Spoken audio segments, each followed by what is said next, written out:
Perkenalkan, nama saya Muhammad Amirul Mutakin dari Fakultas Saintek jurusan Teknik Informatika.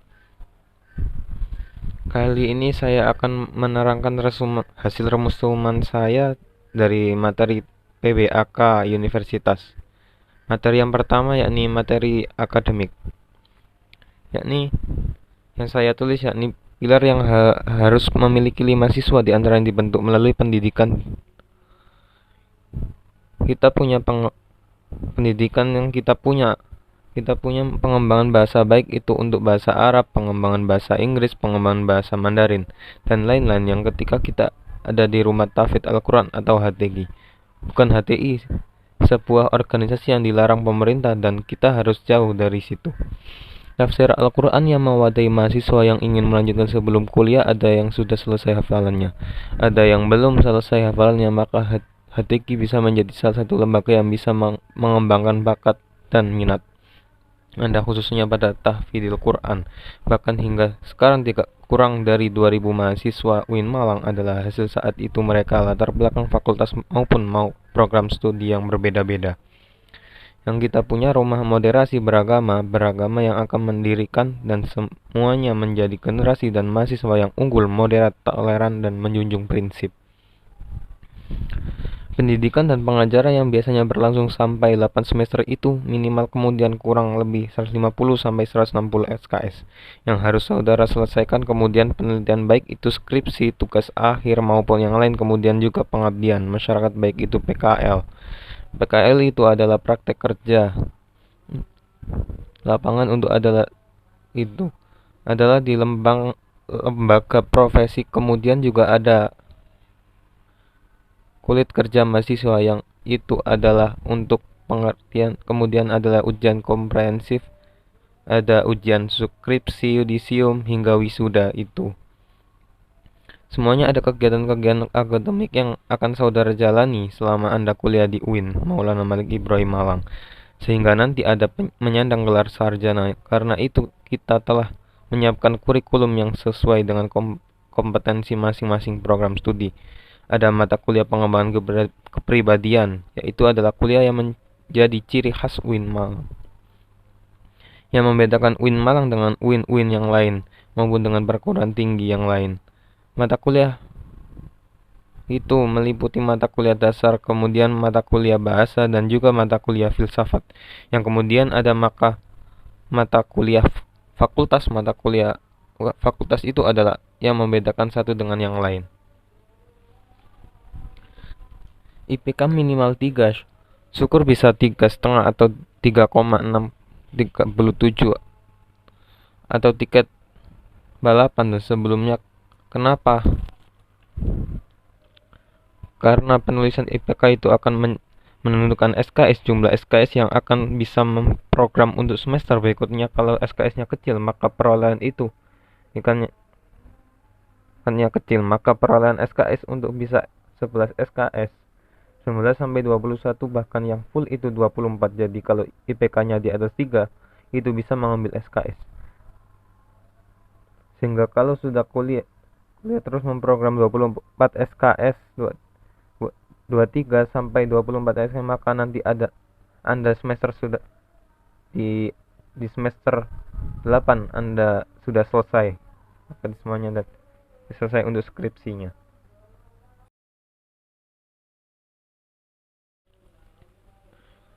Materi yang kedua yakni materi kemahasiswaan. Yang saya tulis yakni bidang kemahasiswaan mengajak bahwa mahasiswa baru itu harus mengupayakan diri mental spiritual dalam mengikuti kegiatan-kegiatan perkuliahan di kampus UIN. Kampus UIN Malang otomatis berbeda dengan kampus-kampus yang lain, apalagi dengan kampus perguruan tinggi umumnya akan memperoleh sesuatu yang tidak diperoleh di kampus lain. Kampus ini menyediakan berbagai macam fasilitas kegiatan kemahasiswaan karena Anda harus menyiapkan secara mental spiritual. Maka orang yang memiliki mental spiritual itu indikatornya ada 3, yaitu berpikir ilmiah harus yakni melakukan transformasi gaya belajar dari tingkat LBK. Yang kedua, ini kita harus berpikir positif, bukan sekedar punya pikiran positif. Perilaku positif sebagai mahasiswa itu indikatornya antara lain adalah tampil dengan mahasiswa UIN Malang. Agar anaknya berperilaku positif, perilaku konsumsi dengan indikator bicara sopan, penampilan sopan, berpakaian sopan, dan sebagainya. Termasuk bodinya pakaian pun juga harus pakaian-pakaian yang islami. Kampus UIN Maulana Malik Ibrahim Malang mengajak seluruh mahasiswanya agar serta dalam kegiatan intrakampus atau intrakurikuler. Ada tema-tema berbagai macam kegiatan kemahasiswaan di mana kegiatan-kegiatan kemahasiswaan itu harus diikuti mahasiswa nanti kalau mau lulus S1 dituntut untuk mengumpulkan SKKM, Satuan Kredit Kegiatan yang akan dituangkan dalam SKP ini. Surat keterangan pendamping ijazah minimal skornya kegiatan intrakampus atau kegiatan non-akademik itu minimal 250 poin. Karena itu jangan hanya menjadi mahasiswa kupu-kupu dan kampus. Nah, kami juga menyediakan banyak beasiswa. Ada prestasi mahasiswa, artinya mahasiswa yang punya prestasi bukan hanya prestasi kejuaraan baik di tingkat lokal, regional maupun nasional dan memperoleh penghargaan juara 1, juara 2. Dan maka itu akan tercatat sebagai poin dalam SKKM. Oleh karena itu, kalau hanya menjadi mahasiswa yang belajar dari kampus tanpa mengikuti kegiatan seminar, tanpa mengikuti kegiatan ekstra perkuliahan, maka saudara kurang dan persyaratan untuk mengakhiri perkuliahan juga kurang memenuhi syarat. Saya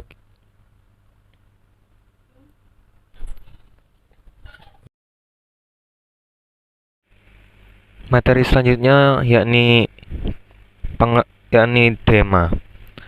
Pengertian DEMA. DEMA merupakan organisasi intrakampus, lembaga eksekutif mahasiswa di lingkungan mahasiswa ataupun di level universitas. DEMA ada beberapa lingkungan yang terdiri dari lingkungan univ dan lingkungan fakultas. Setelah itu, turunannya untuk lembaga eksekutif ada himpunan mahasiswa jurusan ataupun himpunan mahasiswa prodi. Jadi fungsi dari universitas adalah sebagai pelaksana organisasi kemahasiswaan. Teman-teman sudah mengetahui bahwasanya jika di kampus negeri yang di bawah naungan Kemendikbud itu menggunakan istilah namanya BEM, Badan Eksekutif Mahasiswa. Namun ketika di bawah naungan dari Kemenak itu namanya menjadi DEMA, Dewan Eksekutif Mahasiswa. Karena itu telah diatur juga dalam SK Dirjen 4961. Apa sih tugas dari DEMA? Tugas DEMA yaitu yang pertama adalah melaksanakan program kerja organisasi yang sudah disiapkan Senat atau Senat Mahasiswa Universitas. Yang kedua, mengkomunikasikan dan menginformasikan kegiatan kemahasiswaan di tingkat universitas. Dan yang terakhir adalah melaksanakan kegiatan kemahasiswaan. Ini ada yang untuk mengkoordinasi dan mensinkronisasi antara kemahasiswaan yang ada dalam universitas dengan Warek 3. Yang kedua, untuk menciptakan sebagai program-program kerja untuk sebagai media menyediakan wadah untuk teman-teman mahasiswa di universitas untuk selanjutnya akan dijelaskan oleh Wakil Presiden.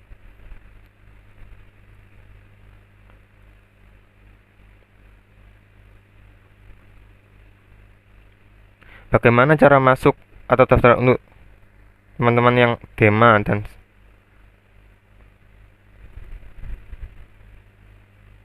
bagaimana cara masuk DEMA? Syaratnya yakni minimal IPK 3. Yang kedua, memiliki SK kepengurusan Ormawa. Di antaranya ini HMJ, SMA dan lain-lain. Syarat yang ketiga, siap menjalankan 1 periode.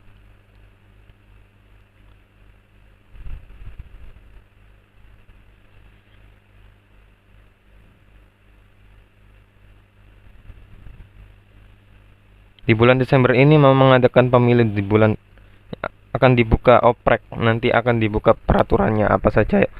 Jadi untuk teman-teman nanti mungkin di semester 2 nanti bisa untuk mendaftarkan diri kalian ke lembaga eksekutif ataupun lembaga legislatif yang ada di UIN Malang. Materi selanjutnya yakni materi SEMA. Senat Mahasiswa atau dikenal dengan SEMA adalah organisasi mahasiswa UIN Maulana Malik Ibrahim Malang yang berperan sebagai lembaga legislatif yang koordinasi Dema UKM HMJ. Visi Senat Mahasiswa atau SEMA adalah terwujudnya Senat Mahasiswa Universitas sebagai lembaga legislatif transformatif, kolaboratif, progresif, berdasarkan asas kebersamaan dan kekeluargaan serta menjunjung tinggi profesionalitas. Fungsi SEMA yaitu advokasi, legislasi, pengawas, penganggaran. Tugas SEMA yakni 1. Mengawasi dan mengontrol Demayu. 2. Memberikan persetujuan setiap kegiatan yang akan dilaksanakan oleh Demayu. 3. Memberikan pengesahan setiap laporan pertanggungjawaban setelah selesai agenda tersebut. 4. Memfasilitasi aspirasi mahasiswa UIN Malang dan menyalurkan kepada pihak-pihak yang bersangkutan. 5. Mengawasi setiap kebijakan dan keputusan yang diambil Demayu. 6. Merancang dan menetapkan peraturan organisasi UIN Malang. 7. Mengesahkan peraturan Demayu. 8. Menjadi mitra kerja Demayu dalam melaksanakan kebijakan organisasi dan kemahasiswaan. Wewenang Semayu. 1. Membentuk undang-undang yang dibahas dengan Presiden mahasiswa untuk mendapatkan persetujuan bersama. 2. Menampung dan mempertimbangkan segala aspirasi mahasiswa. 3. Memberikan mandat untuk melaksanakan pemiluah. 4. Mengawasi pelaksanaan hasil-hasil sidang Semayu. 5. Mengawasi pelaksanaan program kerja dan kebijakan Demayu. 6. Turut andil dalam mengkaji permasalahan yang timbul di dalam negara di tingkat universitas. 7. Menerima dan membahas usulan PO yang berkaitan dengan bidang tertentu. 8.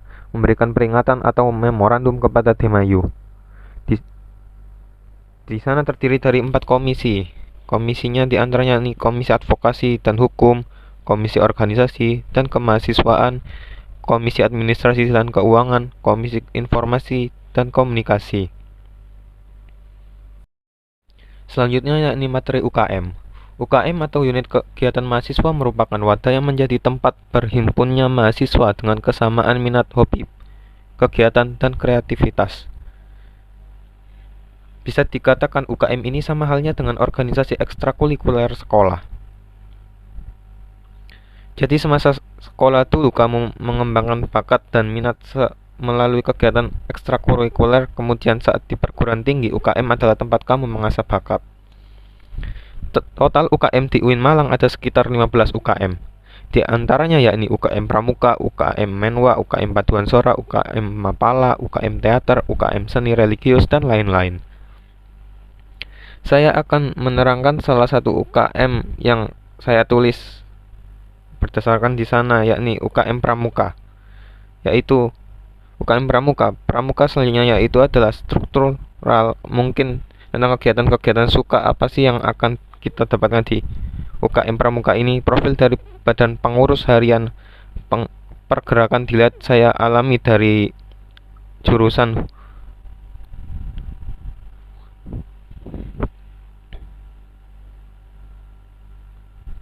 di Pramuka sendiri ada yang namanya satuan terpisah. Satuan terpisah itu ada 2.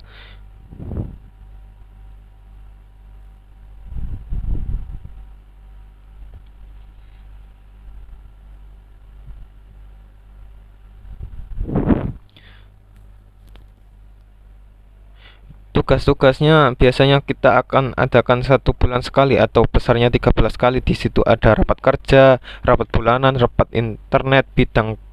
Kemudian ada juga kerkom, yang artinya adalah sambutan untuk teman-teman atau anggota baru yang sudah menjadi anggota resmi UIN Malang. Memo pembuatan seragam kami adalah pilihan, bukan asal ikut-ikutan berpramuka itu menambah pengalaman, tapi bukan sekedar tepuk tangan.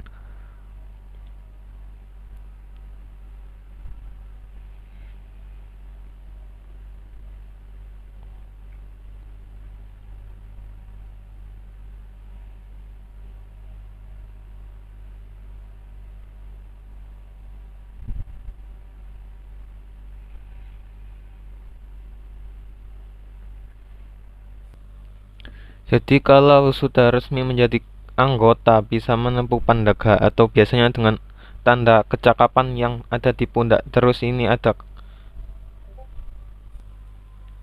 banyak yang akan diselenggarakan oleh ini program kerjanya, contohnya yakni pelantikan anggota rencana, kemudian ada juga perantara atau orientasi pramuka, tamu rencana.